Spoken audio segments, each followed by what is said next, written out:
এই বাচ্চার কথা কেউ মনে রাখবে না, এই বাচ্চাটার কথা কেউ মনে রাখবে না। 3 মাস পরে, 6 মাস পরে, 1 বছর পরে আরো নতুন ইস্যু আসবে, আরো নতুন পাপ হবে, আরো বড় বড় ঘটনা ঘটবে।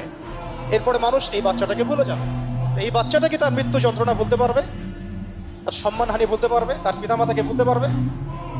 এখন প্রশ্ন হচ্ছে, তার পিতাকেও যদি আমরা জিজ্ঞাসা করি, ইসলামে রেপের শাস্তি হচ্ছে মৃত্যুদণ্ড, আর ব্যভিচারের শাস্তি হচ্ছে অর্ধেক কোমর পর্যন্ত পুঁতে পাথর নিক্ষেপ করে হত্যা করা। এবং বিবাহিত ব্যক্তি হলে এই শাস্তি, অবিবাহিত হলে 100 বেত্রাঘাত, 1 বছরের নির্বাসন এবং সমাজ থেকে বয়কট করা। আর ধর্ষণ হলে সরাসরি মৃত্যুদণ্ড। 3 মাস সময় লাগার কথা না, 3 দিনের মধ্যেই করা সম্ভব। এটা শরিয়া আইন, এটা আল্লাহ রাব্বুল আলামিনের শরিয়া বিধান। এখন তারাও কি এটাতে রাজি হবে? যারা শোক প্রকাশ করছেন তারা কি এই বিধানটা কার্যকর করতে রাজি হবে? ধর্ষককে সবার সামনে প্রকাশ্যে মৃত্যুদণ্ড দেওয়া হোক, শরিয়া আইন কার্যকর করা হোক, রাজি হবেন না। কারণ আপনারা বলবেন এটা করতে গেলে বাংলাদেশ থেকে মৌলবাদী রাষ্ট্র হয়ে যাবে। তো সমস্যার গোড়ায় আপনারা যেতে চান না, ডালপালা নিয়ে নাড়াচাড়া করেন। জেনা ফ্রি মিক্সিংটাকে উন্মুক্ত করে দেওয়া হলো, ছেলে মেয়ের অবাধ বিচরণটাকে উন্মুক্ত করে দেওয়া হচ্ছে। একটা চরম ক্ষুধার্ত মানুষদের সামনে যদি আপনি খাবারকে উন্মুক্ত করে রাখেন, এরপরে যদি কেউ জোর করে খাবার খেয়েও ফেলে, শুধু কি আপনি খাদকের দোষ দিবেন? পুরো সিস্টেমটাই দায়ী, পুরো সিস্টেমটাই দায়ী এখানে। আপনি নারী পুরুষকে অবাধ মেলামেশা দিয়েছেন, ফ্রি মিক্সিংয়ে দিয়েছেন, একদম ছোটবেলা থেকেই, স্কুল লাইফ থেকে, কলেজ লাইফ থেকে, ইউনিভার্সিটি লাইফ থেকে, জব সেকশনে, এমনকি রাজনীতি করতে গেলেও, কর্পোরেট সেকশনে, ব্যবসায়িক সেকশনে, অফিস আদালতে, সব জায়গায় ফ্রি মিক্সিংকে অবাধভাবে আপনি উন্মুক্ত করে দিয়েছেন, আমরা উন্মুক্ত করে দিয়েছি।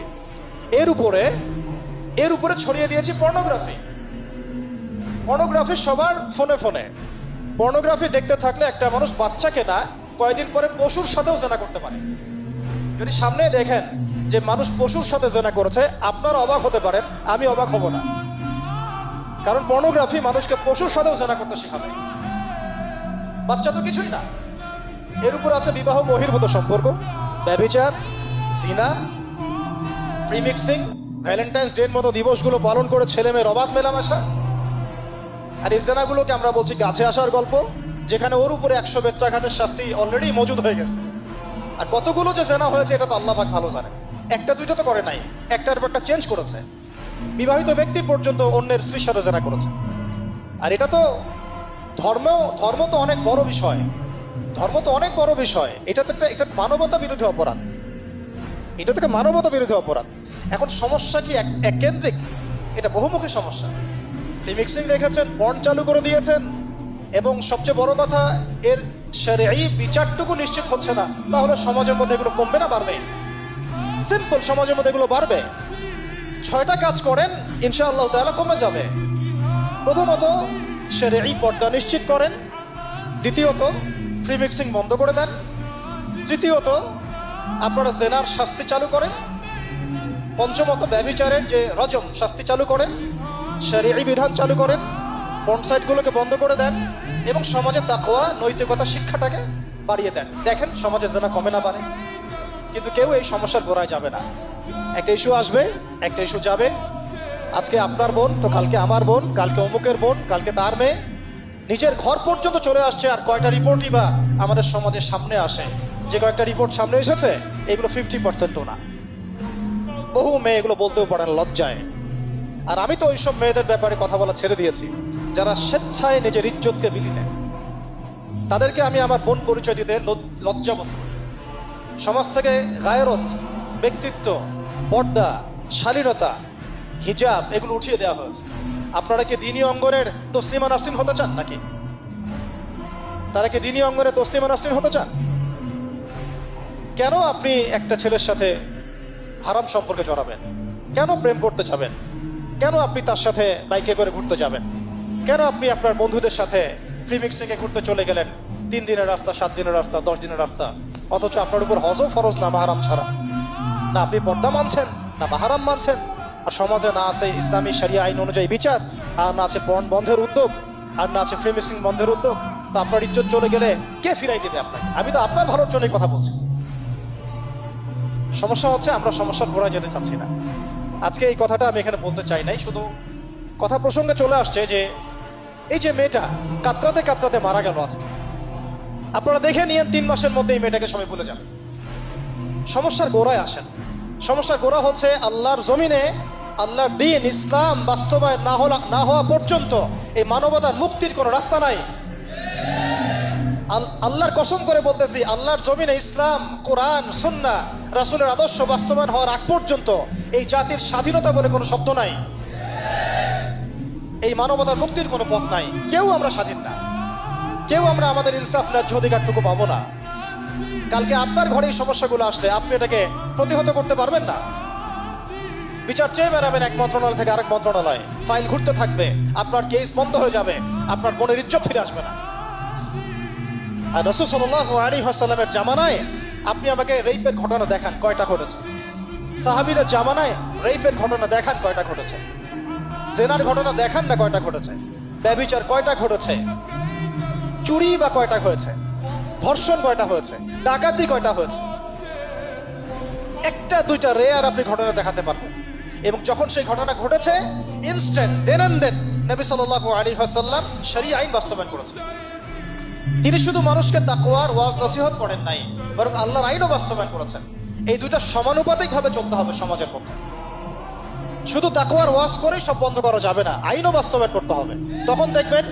তখন দেখবেন সমাজ সমান্তরালভাবে চলবে, একটা আলোকিত সমাজ বিনির্মাণের দিকে আমরা হাঁটতে পারবো ইনশাআল্লাহ। শুধু আমি ওয়াজ করে যাব, আইনের কোনো বাস্তবায়ন নাই, আবার আইন বাস্তবায়নে কথা বলবো, তাকওয়ার কোনো সমাজ নাই, এভাবে হবে না। দুটো একসাথে চলতে হবে। আমরা দুটো থেকেই সমাজকে বিচ্ছিন্ন করে ফেলছি। স্কুল লাইফ থেকে তাকওয়ার শিক্ষাটাকে আস্তে আস্তে শেষ করে ফেলছি। আমি তো দেখালাম তাকওয়া তো শিখবেন আপনি কোরআন থেকে, হাদিস থেকে, সিরাত থেকে, সেটাই তো আমরা পড়ি নাই। আমি চ্যালেঞ্জ করতে পারি আমাদের স্টুডেন্টদেরকে, আল কোরআনুল কারীমের 10টা সূরার অর্থ তারা বলতে পারবেন, হাদিসের মধ্যে 100টা হাদিস তারা মুখস্থ বলতে পারবেন না। রাসূল সাল্লাল্লাহু আলাইহি ওয়াসাল্লাম পবিত্র জীবনী তারা 20 বছরে একটা কিতাবও একাডেমিক্যালি পড়েন নাই। ইসলামের ইতিহাসের একটা কিতাব একাডেমিক্যালি পড়ানো হয় নাই। তাজকিয়া সংক্রান্ত একটা কিতাব পড়ানো হয় নাই। ফিকহের উসুলে ফিকহ ছাড়া আপনি কিভাবে চলবেন? ফিকহের একটা কিতাব পড়ানো হয় নাই।